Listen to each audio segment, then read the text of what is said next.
James Whale first. BBC Essex.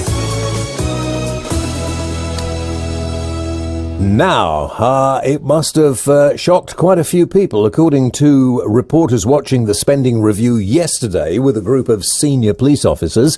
When the Chancellor announced his U-turnover cuts, the Essex Chief Constable, Steve Kavanagh, put his hand over his mouth in complete shock. So what does this mean for Essex? Is it business as usual? Did all the warnings about terrorism after the Paris attacks force the Chancellor's hand? Well, Matt Horne is the Deputy Chief Constable of Essex. Matt joins us in the studio now. Thank you very much indeed. Matt, first of all, did the Chief Constable put his hand over his mouth and exclaim huge surprise or not? I think Mr. Kavanagh was quoted as saying that he was aghast, and he certainly did say that. And I think we're all, pleasantly surprised. I think there's an awful lot of work to do. And of course, what that actually means for Essex, Essex Police and the people of Essex is something we're not sure of yet. And we'll find out a little bit more about that next month. So, as they say, the devil is in the detail as to actually what will happen. But will you now stop the proposed redundancies going out to PCSOs for a beginning? I mean, obviously, we've been planning on significant reductions in funding, haven't we? So there's a lot of things we've now got to look at. One of the things we know as a result of Paris we've urgently got to look at is the level of firearms officers that we've got, not just in the county but across the country. And we know from the Home Secretary there's an announcement about a 50% uplift in specialist firearms capacity. So that is actually a big difference from where we are at the moment. And a lot of the changes that we've made, James, and we've said it to you on this programme, we would have to make anyway.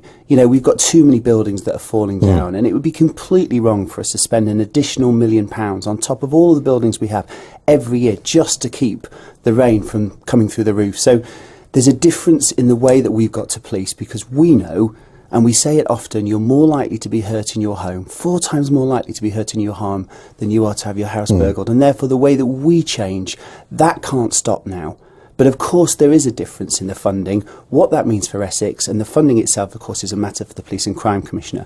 What we've got to focus on, the Chief and I and the force, is making sure we do absolutely what we can to make sure we provide the best services to the people of the county. Even though the money seems to be safe for a moment, policing is going to change because although quite often, and I think it's changing as well, not everybody wants to see the bobby walking down the street. Now, they like the PCSOs, that's a change, but they realise, I think, that whilst a policeman's walking down the end of your street, then they're not keeping an eye on lots of other places. And in this day and age with CCTV and everything else, policing has changed, and it has to stay changed. That's right. And when you look at things like, uncomfortable figures like 140% increase in the reporting of child abuse, or the 40% increase in rape reports, in many respects, we're delighted because we're seeing more people coming forward. And we know that because a lot of them, about half of them, between a quarter and a half, are historic cases, which means people that have had to live with that for a long time are coming forward.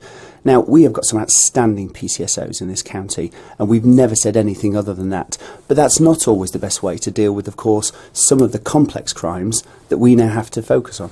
Where are you going to, for argument's sake, where are you going to find all these extra specialist police? I mean, an ordinary policeman is not necessarily going to make an armed officer. You can't just say, we're going to take you and give you a gun and give you some training. No, that's right. And actually, the level of training in this country is something I think we should be proud of. We sit in a really proud position in this county of only having actually discharged a firearm once in over 30 years. That's an incredible indictment of the restraint and the training that our officers, because it's not because they're not deployed. They're deployed sometimes 2 to 3 times a day. And I'm a firearms commander and I authorise those deployments. There is a real challenge. Some officers will not want to carry firearms. I'll be honest with you, James, I've never carried a gun. It's probably not something I'm best suited to do. Lots of officers won't. So there'll be a real challenge for us to identify those officers.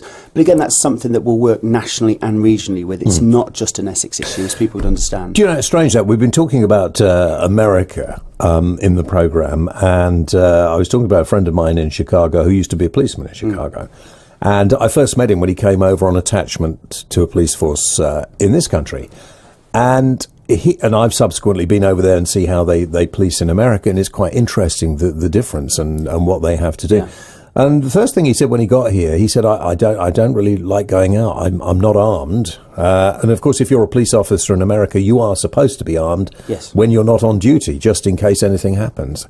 And he said, well, I really can't get it into my head. He said, when I talk to police officers, they say, they want to stop somebody. What do you do? He says, what do you do? Stop, or I'll say it again. And if you don't stop this time, but I'm just going to say... They can't understand how we can police without the threat of a firearm. And you know, in the world, it's pretty unique, and nobody's suggesting we go back from that. What we do have to do is look hard about how we can uplift and surge the number of firearms officers. You know, in the last couple of weeks in this county, unarmed officers have been shot at. Unfortunately, somebody has now been charged and will face trial for that. We've had officers assaulted where they've had the car taken off them. And these are all unarmed officers. An unarmed officer on Friday arrested somebody for the murder in Canvey on Thursday. Off duty, walking, saw some. That's our tradition. That's what the people and the officers of this county do every day. Nobody is suggesting remotely that we will come back from that or withdraw from it.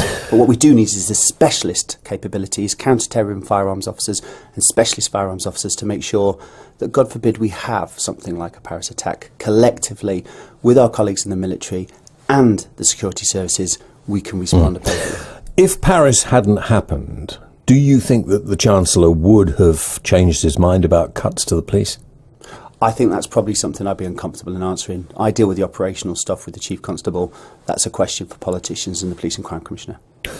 There are still quite a number of people, officers and civilian staff in the police, who are in danger of losing their jobs. What would you say to them?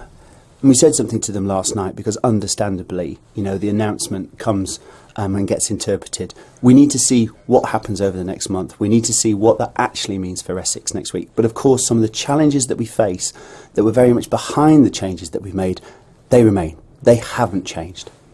Matt, thank you very much indeed for coming in. It's an interesting day because I don't suppose you or anybody in the police expected to be doing interviews like this today, did you? No. Matt Horne, Deputy Chief Constable of Essex, thank you very much indeed for your time. Good to talk.